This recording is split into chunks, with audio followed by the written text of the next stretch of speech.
the gospel, to possess the glory of our Lord Jesus Christ. Alleluia, alleluia, alleluia, alleluia.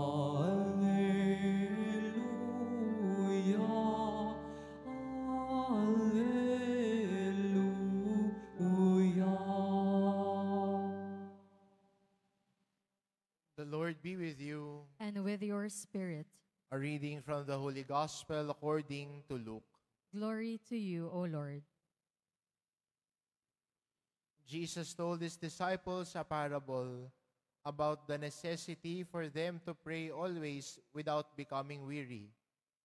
He said, there was a judge in a certain town who neither feared God nor respected any human being.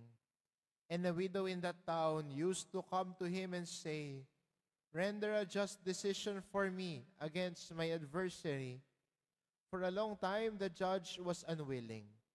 But eventually he thought, while it is true that I neither fear God nor respect any human being, because this widow keeps bothering me, I shall deliver a just decision for her, lest she finally come and strike me. The Lord said, pay attention to what the dishonest judge says.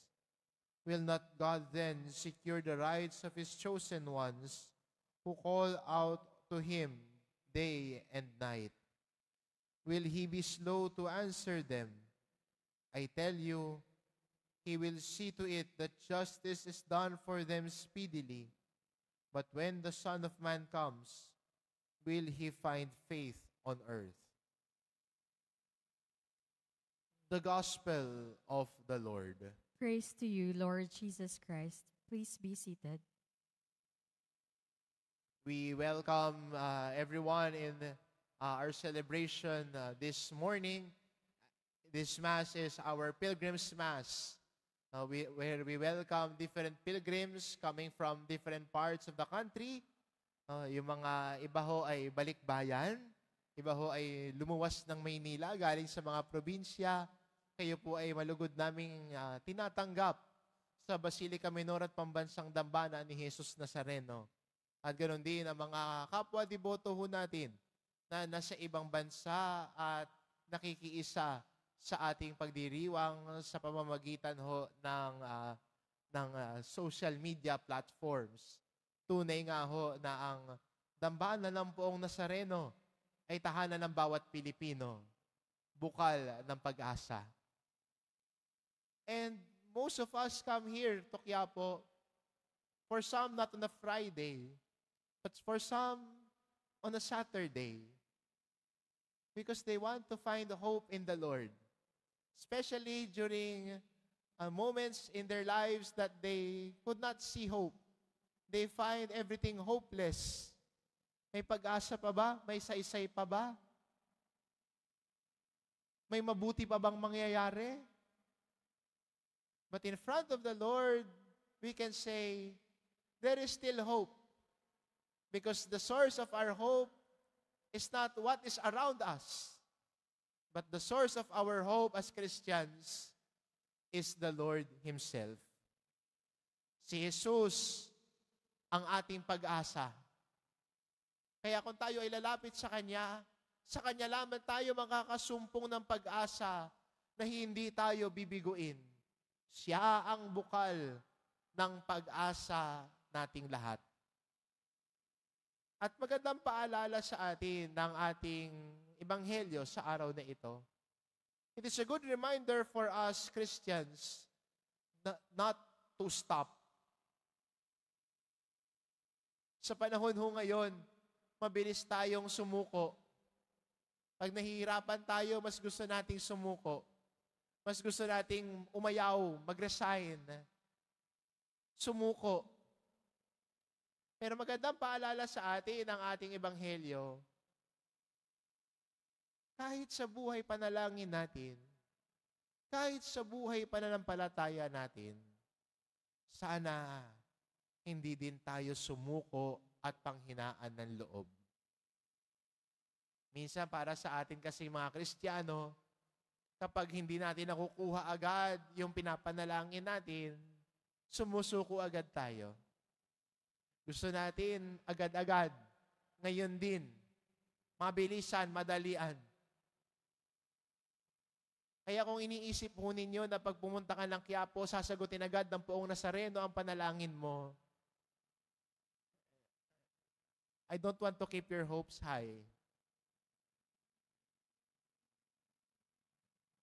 Pwede niya sagutin. Pwede ka din niyang paghintayin. Baka isipin natin na kapag lumapit tayo sa Nazareno, bibigay niya din agad-agad.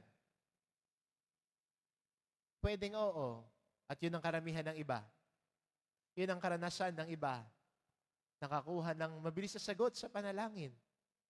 Pero may mga pagkakataon din that the Lord tells you to wait. At siguro ito magandang paalala sa atin ng Ebanghelyo. Ang kahalagahan ng paghihintay. There is holiness in waiting. There is virtue in waiting. To wait on the promises of the Lord who is our hope. To wait for the fulfillment of our prayers, or to wait on the Lord to answer our prayers. At habang naghihintay, huwag sumuko sa pagdarasal. Habang naghihintay, huwag mawalan ng lakas ng loob na patuloy na kumapit sa Diyos na nagmamahal sa atin. Kaya itong imbitasyon sa atin ng ating Ebanghelyo ngayon. The Lord hears your prayers. The Lord listens to the cry of the just. Tulad nga ang hinahambing ng Salmo. The Lord hears the cry of the just. He hears our prayers. But there are times that the Lord will remind us to hope on Him, to wait on Him, to never grow weary, continue to pray. At yan po ang imbitasyon sa atin ng ating Ebanghelyo ngayon. Sa pagtingin natin sa Poong Nazareno, na siya ang ating pag-asa. Patuloy tayong umasa sa Kanya. Patuloy tayong kumapit sa Kanya. At kung hindi pa niya sinasagot ang mga panalangin mo, hintay lang. Wait on Him.